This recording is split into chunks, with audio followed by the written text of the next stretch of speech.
Čau visiem atkal. Zeltīte, tā ir vispazīst. Čau!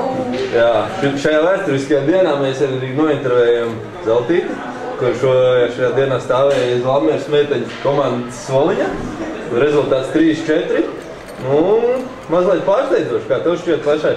Man arī šķiet pārsteidzoši, bet tas tikai tāpēc, ka, es nezinu, mēs nospēlējām labi aizsardzībā.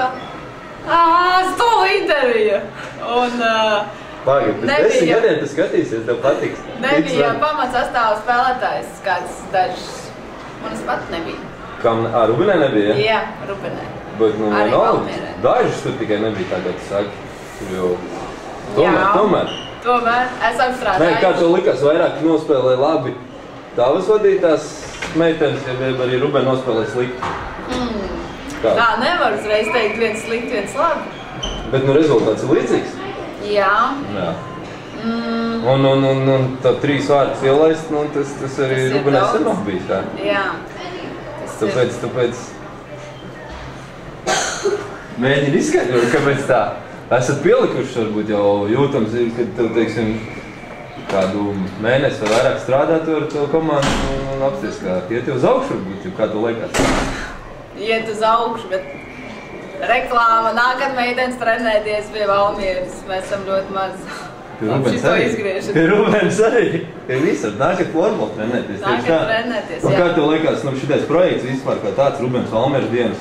Patīk, nepatīk? Patīk, ļoti patīk. Gribās, lai daudzus gadus būtu? Jā, nezinu daudz gadus, bet ļoti labi. Un ko Markus par to domā? Markus, kā tev patīk šodien te viss? Jā. Jums arī patīk? Jā. Jā, labais. Šodien spēlēs vai nespēlēs? Spēlējam. Kā, nē?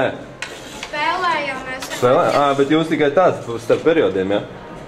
Nē, pie 12 un 14. Iemet arī kādu? 6. 6 iemet? Markus arī spēlē? Nē. Nu kā, nē? Nākamgad spēlēs? Jā. Skaidrs. Un kad tu sāki spēlēt? Ka? Markus. Viņa laikam vispārīgi nespēlē. Vispār nespēlēs? Tu taču spēlēs kādreiz florbolu, vai ne?